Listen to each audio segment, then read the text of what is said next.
என்னுடைய பேர் தேவி. ஒரு போக்குவரத்து, மருத்துவம், மேல்நிலை பள்ளி வசதி இல்லாத ஒரு வனவிலங்கு மட்டும் உலாவிக்கிட்டு இருக்க ஒரு கிராமத்துல இருந்து நான் வந்திருக்கேன். ஊத்துமேடுன்றது என்னுடைய கிராமம். அங்க என்னுடைய பள்ளி கல்வி எல்லாம் பாத்தீங்க அப்படின்னா ஃபுல்லா மிதிவண்டியில நான் போயிட்டு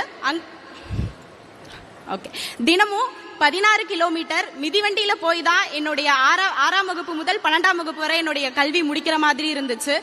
என்னுடைய ஊர்ல ஒரு பழக்கம் இருக்கு, பொண்ணுங்க வந்துட்டு நீங்க ஏன் படிக்கணும், நீங்க வந்துட்டு கல்யாணம் பண்ணி வேற ஒரு வீட்டுக்கு போறவங்க தானே, உங்களுக்கு எதுக்கு கல்வி வேணும் அப்படின்ற ஒரு சூழல் இருந்துச்சு. அதே மாதிரி எனக்கும் அந்த நெருக்கடி வந்தது என் குடும்பத்துல இருந்து. அதுல இருந்து தப்பிக்க ஒரு வழி கல்வின்றத நான் முடிவு பண்ணேன். எப்போ எழுந்திருக்கிறேனோ நைட்டு 1 மணி 2 மணி நான் புக்கை தான் கட்டி பிடிச்சி தூங்கி இருக்கேன். 10th 11th 12th school first வாங்கினேன். ஸ்கூல் ஃபர்ஸ்ட் வாங்கின பிறகு என்னுடைய பள்ளி ஆசிரியர் மூலமா எனக்கு அகரம்னு ஒன்று தெரிய வந்துச்சு. அகரம் தெரிஞ்ச பிறகு அகரம்காக எங்க ஊர்ல நெட்வொர்க் கிடைக்காது, அது பட்டன் செல்லு, அதை வச்சுட்டு எங்க நெட்வொர்க் கிடைக்குமோ மழை பெஞ்சாலும் வெயில் அடிச்சாலும் அங்க உட்காந்துட்டு எனக்கு ஒரு ஃபோன் கால் வந்துடாதா, நீ உனக்கு வந்து சீட் கிடைச்சிருச்சுன்னு சொல்லிட மாட்டாங்களா அப்படின்னு சொல்லி ரொம்ப நாள் ஏங்கி காத்துட்டு இருந்த வாய்ப்பு ஒரு நாள் எனக்கு ஃபோன் கால் வந்துச்சு. அங்கிருந்து கிளம்பி வந்த பிறகு நீ இவ்வளவு மார்க் வச்சிருக்கல, நீ இன்ஜினியரிங் படி அப்படின்னு சொல்லி எனக்கு SRM காலேஜ்ல இன்ஜினியரிங் சீட் கொடுத்தாங்க.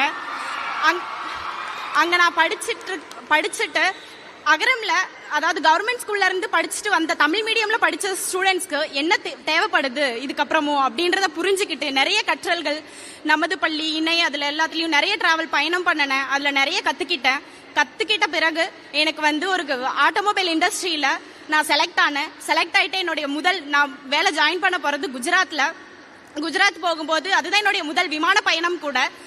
எனக்கு தெரியாது எப்படி போகணும் என்ன பண்ணணும் அப்படின்ட்டு. அங்கதான் நான் ஃபிளைட் ஏற போகும்போது நான் மிஸ்டர் சிவகுமார் சாரையும் அண்ட் லக்ஷ்மி மேமும் வந்தாங்க.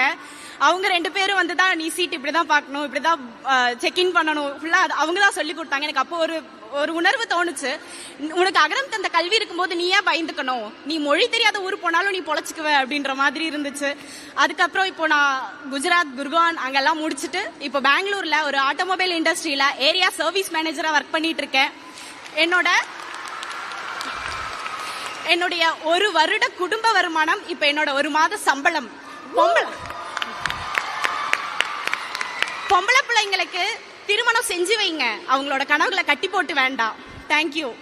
அகரம்க்கு ரொம்ப நன்றி எனக்கு இந்த வாய்ப்பு கொடுத்ததுக்கு. Thank you Devi, thank you so much. You've installed so much of என்ன சொல்றது, அப்படி எங்களுக்கே ஒரு பெருமையா இருக்கு உங்களை பார்க்கும்போது. So anybody else? No, right? நீங்க இருக்கீங்க, please go ahead. Hi everyone, நான் வந்து ஜெயப்ரியா. நான் வந்து கடலூர் மாவட்டத்துல இருந்து வரேன். நான் 2014 பேட்ச். ஃபர்ஸ்ட் சொல்லணும்னா இப்போ வந்து நான் ஒரு ரொம்ப அழகான வாழ்க்கையை வாழ்ந்துகிட்டு இருக்கேன். இந்தியாவோட ஒரு பிரபலமான MNC-யான இன்ஃபோசிஸ்ல டெக்னாலஜி லீடா ஒர்க் பண்ணிக்கிட்டு இருக்கேன். ஃபர்ஸ்ட் நான் வந்து என்னோட ஸ்டோரி சொல்லிடுறேன். 80s வர மூவிஸ் மாதிரி தான் எங்கள் ஊருக்கு வந்து மேப்பில் பார்த்தா கூட ரொம்ப சின்ன ஊர், ஆனால் அந்த ஊர் பேர் வந்து அகரம். அந்த அகரத்தில் வந்துட்டு ஒரு குடிகார அப்பா, அதை எதுவுமே செய்ய முடியாத அம்மா, அவங்களுக்கு 2 பொண்ணு. அவங்க வீடு எப்படி இருக்குன்னா ஊருக்கு ஒதுக்குப்புறமா மரம் செடி கொடிக்கு நடுவில் தான் இருக்கும். எங்கள் வீடு வந்துட்டு செவரு வந்து மண்ணால் இருக்கும், அதுக்கு அந்த கூரை இருக்கும், மழை பெஞ்சா நிறைய ஒழுகும், அடிக்கடி பாம்பு பலிலாம் கெஸ்ட் மாதிரி வந்துட்டு போவாங்க. இதுதான் என்னோட வாழ்க்கை. ஆனால் எங்கள் வீட்டுக்கு கரண்ட்டே இருந்ததில்லை, எங்கள் வீட்டுக்கு தண்ணி சர்வீஸ் இருந்ததில்லை.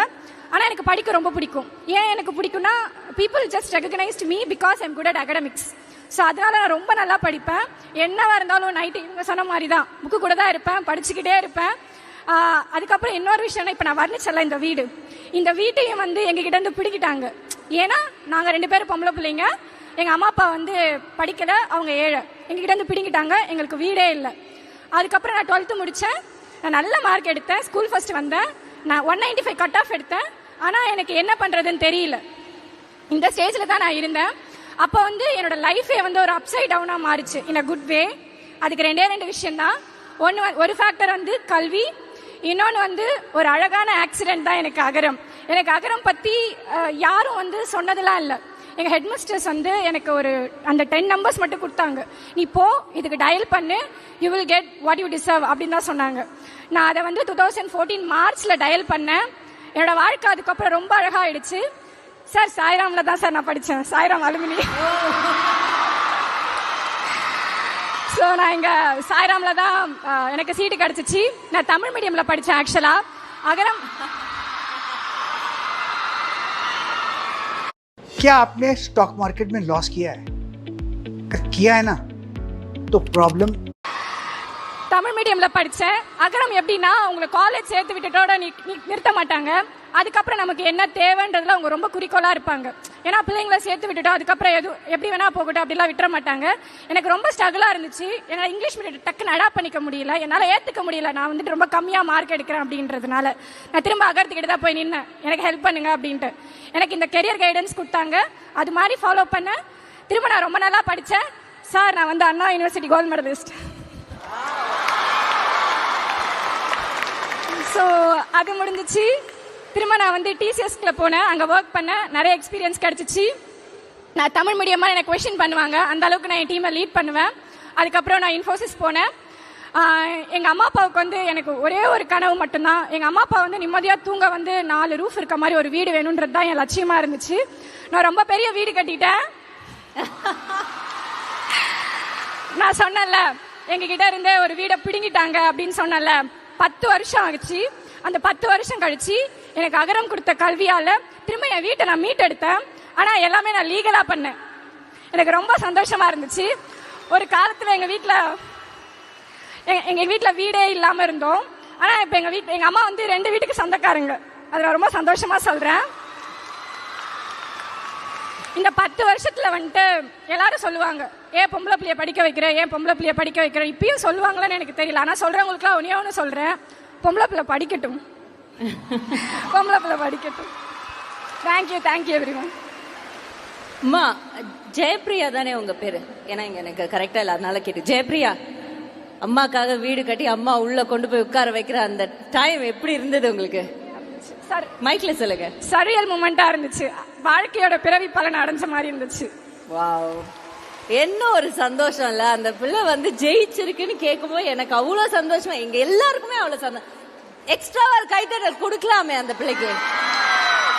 மண் பாருங்க, உங்க அண்ணன் பாருங்க எந்திரிச்சு நின்னே கை தட்டிட்டாரு. இதுக்கு மேல என்ன வேணும் உங்களுக்கு?